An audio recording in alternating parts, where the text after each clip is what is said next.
তারা আবার নতুন করে ক্রিকেটে আসে তাহলে তার ওই রাজনৈতিক হ্যাঁ অবশ্যই যারা যদি ক্রিকেটে আসে অবশ্যই আমি কখনো এদের পদত্যাগ চাইবো না, কারণ তারা অতীতে ভুল করে আসে, এটা থেকে অবশ্যই তারা শিক্ষা নিবে যে আমাদের আসলে কোন জায়গায় ভুল ছিল, কোন জায়গায় আমাদের ল্যাকিংস ছিল।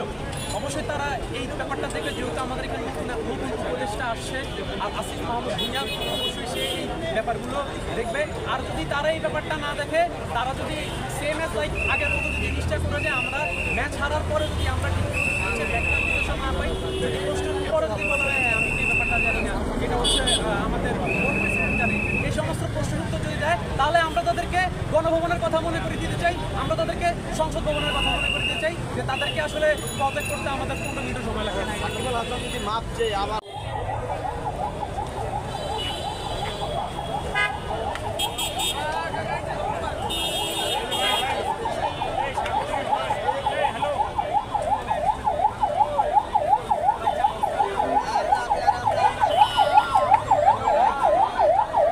ওই যে প্রশ্ন ফাঁসকারী আবেদ আলী চাচার মতো 15 বছর 16 বছর বহু শোষণ করে গেছে এই বিসিবিটাকে।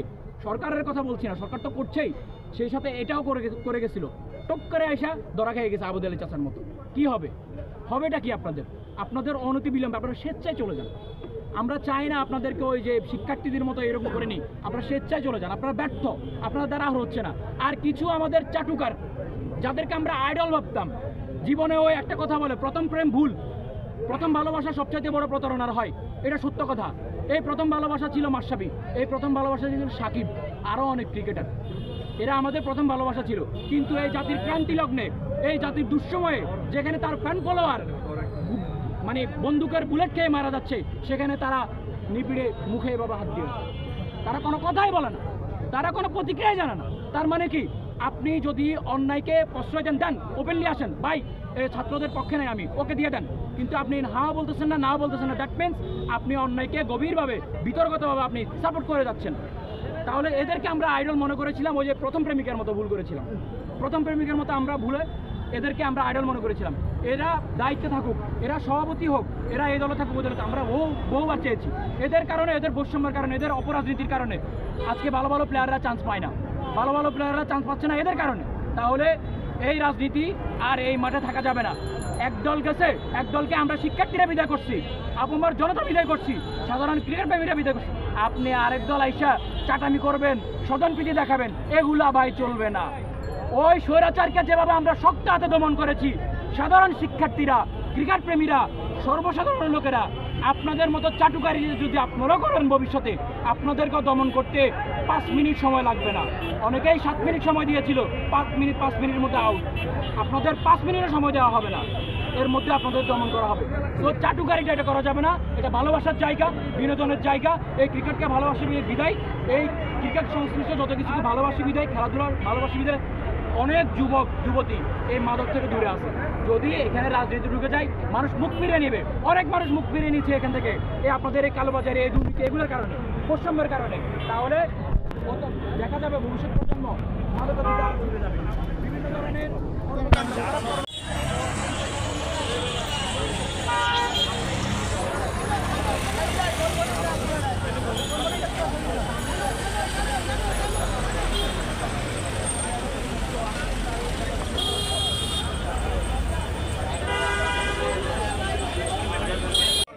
এগুলো আসলে বোর্ড প্রেসিডেন্ট যখন হবে, নতুন আসবেন, তখন সেগুলো তাদের পর্যালোচনার বিষয়, এটা পরবর্তী ধাপ। এটা এখন ধর না, আগে আমাদের প্রথম ধাপ হচ্ছে তাদেরকে পদত্যাগ করতে হবে। তারপর আমাদের আগতে দেখেন অধিনায়ক যদি আমরা নির্বাচন করি, তাহলে তো আমরা বিশ্বকাপ জিতে যাবো না। আগে আমাদের ডেভেলপ করতে হবে, আমাদের প্রত্যেকটা জায়গায় তৃণমূল পর্যায়ে কাজ করতে হবে। তারপরে অধিনায়ক আমরা যাকে দিই না কেন, সেখানে রেজাল্ট ভালো আসবে।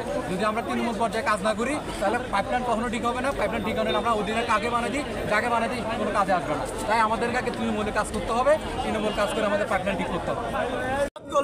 আর আমাদের মতো আরো অনেক অসংখ্য ছেলেরা জাগ্রত হবে, আরো অসংখ্য ছেলেরা বুকে সাহস পাবে। ঠিক আছে, সেই সময় সাকিব আল হাসান আমাদেরকে সাহস যোগাইতে পারে নাই, সেই সময় সে টাকার জন্য বিক্রি হয়ে গেল, সে দলের জন্য বিক্রি হয়ে গেল, সে রাজনৈতিক কারণে সে বিক্রি হয়ে গেল। সে আর দেশের জন্য নাই, সে বৈদেশিক ভালোবাসার পিছিয়ে পড়ে গেছে। সে আমাদের দেশের ভালোবাসা না পাইলেও হয়, এরকম অবস্থা তার মধ্যে। ঠিক আছে, তার মধ্যে আমি বুঝি না তার মধ্যে দেশপ্রেমটা কোথায় আছে। আসলে আপনারা বলতেছেন সাকিব এর এরপর মাঠে যত ভালোই ক্রিকেট খেলুক না কেন আপনাদের মনে জায়গা করে নিতে পারবে না। সে হাজার ভালো খেলুক ভাই, সে বিশ্ব সেরা অলরাউন্ডার, ঠিক আছে, সে তার থেকেও মানে 1 নম্বরের বাইরে তার কিছু নেই আছে, সে অসংখ্য মানে বলার বাইরে ভালো একটা ক্রিকেটার, ঠিক আছে, সেটা আমি মানবো। কিন্তু যার মধ্যে দেশপ্রেম নাই, তার মধ্যে আমাদের ভালোবাসা নাই। যে দেশের জন্য খেলবে, ঠিক আছে, যে দেশের জন্য খেলবে তাকে সবাই ভালোবাসবো আমরা, ঠিক আছে, সে দেশের জন্য খেলতেছে না। আমরা চাচ্ছি যত তাড়াতাড়ি সম্ভব, দীর্ঘ সম্ভব আমরা এই আমাদের দফাগুলো আগে আমাদের দফন দাবিটা মানতে হবে। প্রথম দাবিটা হচ্ছে নাজমুল হাসান পাবন সহ তাদের বোর্ড কর্মকর্তা ডাইরেক্টর যারা আছে সবাইকে পদত্যাগ করতে হবে, কারণ তারা দুর্নীতিগ্রস্ত এবং দুর্নীতিগ্রস্ত দিয়ে কোনো উন্নতি সাধন হয় না, দুর্নীতি যাতে উন্নতির অন্তরায়। তো তাদের যারা কোনো সম্পর্কে আমাদের পছন্দ বলে এটা তাদেরকে আগে পদত্যাগ করতে হবে। এর অন্তর্বর্তীকালীন যে বোর্ড বসবে, যে বোর্ড হবে, যে সভাপতি হবে, আমাদের নেক্সট দফাগুলো আছে তাদের কাছে, তারা সেগুলো আমাদেরকে পূরণ করে দিবেন। আচ্ছা, আমরা জানি যে সেলিব্রিটি ক্রিকেটাররা যারা সাকিব এবং মাশরাফি আপনাদের এই আন্দোলনের সময় তারা কিন্তু চুপ ছিলেন। আসলে এই যে সাধারণ মানুষের একটা আস্থার জায়গা ছিল, অনেকে আপনারা তাকে ফলো করতেন, আসলে এই জায়গা থেকে তারা কিন্তু স্বৈরাচারী সরকারের একজন এমপি, স্বৈরাচারের সরকার কথা বলতে পারবে না, তাকে তো বাধ্যবাধকতা দিয়ে রাখছে, তুমি কথা বলতে পারবা না, কিন্তু তারা ব্যর্থ হয়েছেন।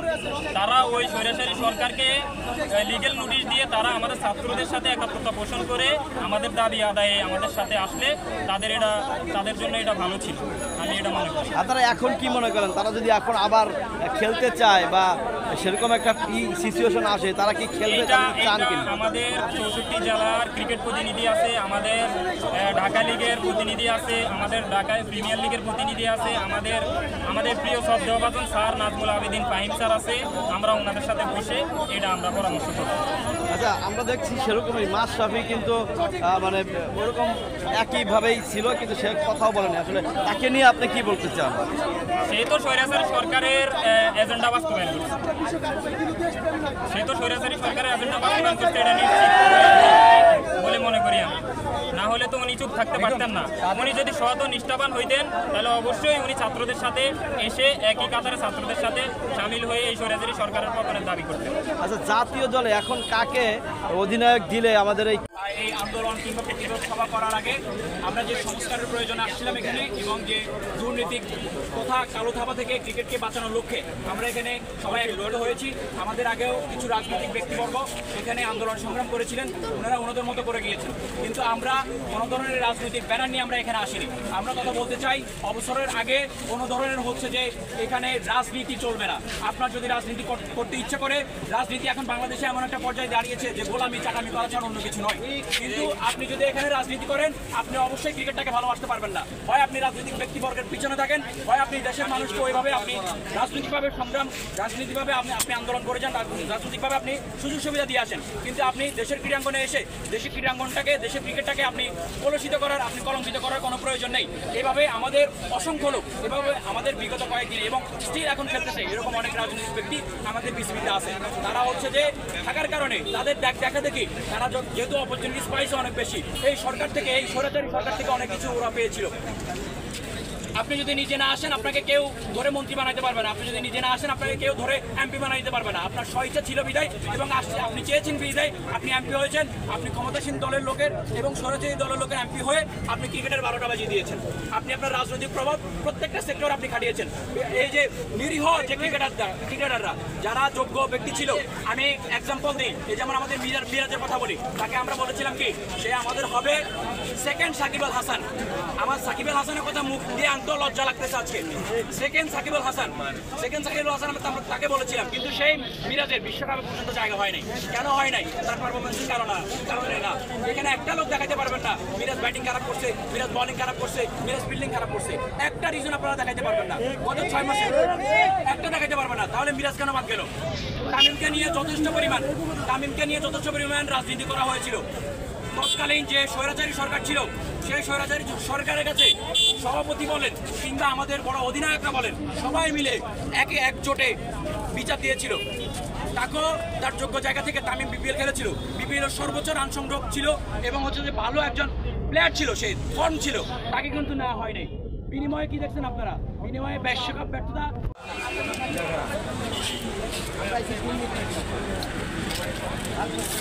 আমরা দুর্নীতি চাই না, দুর্নীতিমুক্ত চাই। ভারত আমাদেরকে নিয়ে তাদের টিভিসি অ্যাড বানায়, তাদের টকশো করে, সেখানে আমাদেরকে কটাক্ষ করে কথা বলে। তারা আমাদেরকে বলে আমরা নাকি তাদের বাপ। তারা এইভাবে আমাদেরকে নিয়ে কটাক্ষ করে কথা বলে। কেন বলে? এই আপনাদের কারণে। আপনারা যদি ভালো ফর্ম করতেন, আপনারা যদি ভালো টিম ম্যানেজ করতেন, আপনারা যদি ভালো দলকে, ভালো মানুষদেরকে আপনারা দলে রাখতেন, নির্বাচক প্যানেলে রাখতেন, তাহলে আমাদের এই দোষটা আসতো না, এই আমাদের হতাশা, এই ব্যর্থতা আমাদের আসতো না। আমি কথা বলতে চাই, আমাদের কোনো ধরনের এক দল গেছে স্বৈরাচার পতন করছি, স্বৈরাচার দৌড়াই দিছি। আমি সর্বপ্রথম বলি, আমি একটি স্বৈরাচার পতন করছি, তার মানে আরেক স্বৈরাচার বা